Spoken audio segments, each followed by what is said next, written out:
Bonsoir à toutes et à tous et bienvenue dans ce nouvel épisode d'un 2 3 BD chez les libraires avec JLM Assurance BD.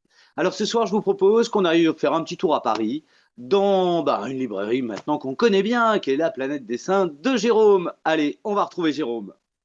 Salut Jérôme. Bonjour Christophe. Alors comment ça va la Planète Dessin? Pas mal, pas mal. C'est la rentrée, c'est la bonne saison, la meilleure saison, hein. On a tous les blockbusters qui arrivent les uns après les autres. On n'a que des soucis de place et ça, c'est chouette. Bah ouais, ça en fait des cartons. Mm. Alors quels sont les albums que tu vas nous présenter ce soir? On commence par le premier? Bon, oui, parce que commencer par le deuxième, Ça se du fait coup, ça pas. devient le premier. Et puis finalement, ça nous fait quand même commencer par le premier. Donc commençons par le premier. Nous allons parler de Vézal par le scénariste de La Bombe, entre autres, hein, parce qu'il a fait beaucoup, beaucoup d'autres Oui. choses. Alors, c'est un album historique aux éditions Passé Composé, Hmm. un label qui n'intervient dans la bande dessinée que déjà un joli petit catalogue. Et Vézal, c'est le nom d'un grand médecin du Moyen Âge, Hmm. qui était le grand rival d'Ambroise Paré. Et il se trouve que cette rivalité va trouver son point de cristallisation à un moment où le roi, Henri II, au cours d'une joute, ça c'est un événement qui est souvent rappelé en Hmm. collège, au cours d'une joute, le roi Henri II se prend une lance de joute dans une fente de son aume, et Hmm. donc il a une lance plantée dans l'œil. Le médecin du roi, c'est Ambroise Paré. Et Ambroise Paré, il sent bien que ça va pas bien se Ça passer, va pas cette être affaire-là. facile, hein. Et voilà. Et il voudrait pas être le seul médecin retenu comme responsable de la mort du roi. Alors, il décide de faire un super cadeau à son grand rival Vézal, qui lui est spécialisé dans l'anatomie, hein, par exemple, hein. C'est un des Hmm. premiers à contester les vieux manuels qui datent de l'Antiquité grecque, à se livrer à des dissections sur des cadavres, des choses comme ça. Et donc, il fait appel à Vézal. Mais alors, toute la tension, c'est que d'un côté, c'est un petit cadeau empoisonné qu'il lui fait à son rival, mais il voudrait surtout pas que l'autre médecin soit plus capable que lui de sauver la vie du roi. Hmm. Hmm. Donc, il y a un côté de je te savonne la planche et en même temps, Je te retiens un peu. ouais, voilà, c'est incroyable. Donc l'histoire est passionnante en soi, et authentique en plus, hein. Et Mhm. puis le dessin de Fauzy est vraiment très beau. Alors j'y vois une certaine proximité avec le Rollum de Traquemage, Ah oui. Mhm. mais Mhm. euh, voilà, avec vraiment des planches d'une composition Ouais, très qui sont très spectaculaire. chouettes. Donc, si bien qu'on a une façon non conventionnelle et très agréable de présenter ces événements historiques. Voilà, très réussi, mais Ouais, très bien. Très, très bien. qu'est-ce qu'on pouvait attendre de pire d'un auteur comme Boileau, par Eh exemple, oui, hein. c'est vrai. C'est vrai, Alors, c'est vrai. je précise que les auteurs, le dessinateur et le scénariste seront en dédicace à la Planète Dessin le 14 octobre. Ah bah voilà, une bonne Venez! nouvelle. Bon, très bien ce premier choix. Je suis bien d'accord avec toi. Eh Alors, un oui. petit deuxième.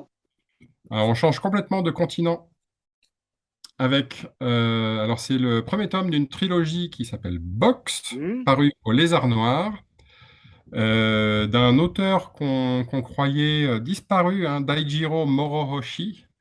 Moi, je l'avais découvert, cet auteur-là, avec 5 volumes d'une série qui m'avait surexcité à l'époque, qui s'appelait Shiori et Shimiko, l'histoire, mais c'est chez Bamboo, enfin chez Doki Doki, pardon, qui est le label manga La de belle de Bamboo. bambou. Mhm. Mais c'est complètement introuvable, donc je ne vous parle pas de Shiori et Shimiko, mais Au Lézard Noir, du même auteur. Alors ça, c'est très très amusant, avec un graphisme très atypique pour du manga Oui, tout à fait. et superbe. Mhm. Et différents personnages dans une ville moyenne reçoivent une sorte de casse-tête. Mhm. Quand chacun résout son casse-tête, ça provoque des événements complètement bizarres dans la ville, du genre un bâtiment fait son apparition. où la moitié du crâne d'un proche disparaît, mais ça l'empêche pas de vivre, hein. Et donc, on sent bien que pour résoudre tout ce qui apparaît ou tout ce qui disparaît, il va falloir avancer. Donc, c'est une course en avant, et donc une suite de casse-têtes plus effroyables les uns que les autres. Et puis, c'est un livre-jeu en même temps parce qu'on peut essayer soi-même de résoudre certains des casse-têtes qui sont présentés.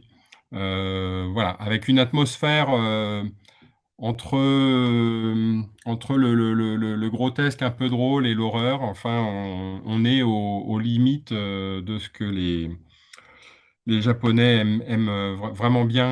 Oui, le dessin est vraiment juste incroyable. C'est haletant, c'est un peu flippant, c'est assez drôle, et on a vraiment trop envie de savoir la suite. Et puis c'est à mon avis, c'est le genre de mangaka qui travaille sans assistant parce qu'il y a vraiment une patte personnelle Personnel, ouais. Mm. très particulière. Et c'est vrai que je parlais de la série chez Doki Doki qui date des années 2000. Mm. Voilà, ça m'avait marqué à l'époque. J'ai jamais rien revu de cet auteur-là et je me suis emparé de ce bouquin-là. Tout de suite, je suis allé faire une recherche pour voir si des fois ça serait pas Morohoshi, voilà, parce que Que j'avais tu oublié connaissais son d'abord, nom, ouais. etc. Et voilà, j'avais pas oublié son style, quoi. Donc, il y a vraiment un style très personnel. Très bien. Et puis le dernier, qui est quand même assez étonnant, rien que le titre.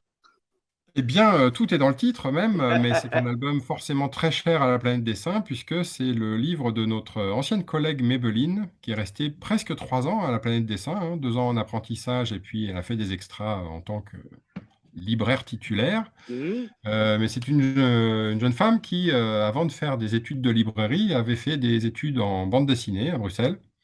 Et donc, ça s'appelle Roxane vend ses culottes. Oui, tu ne savais pas qu'elle Euh, faisait ça pendant qu'elle était dans ta librairie.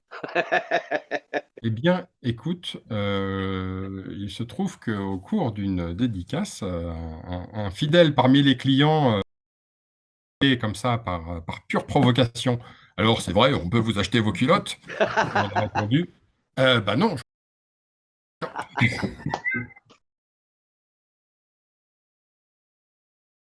cible!» Eh oui. Voilà. Alors, Maybelline a un style, très personnel là aussi.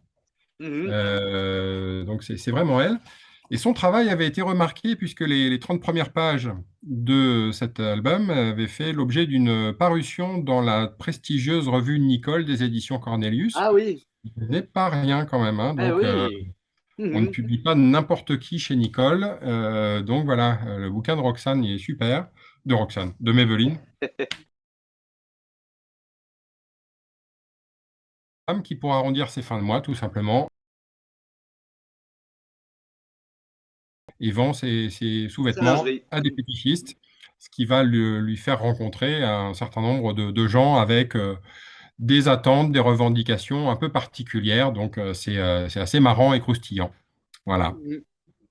Et ça, c'est Euh, paru chez... alors, c'est paru chez Tanibis, Voilà, qui est une maison petite maison d'édition d'édition sympa. lyonnaise, me Mhm. semble-t-il.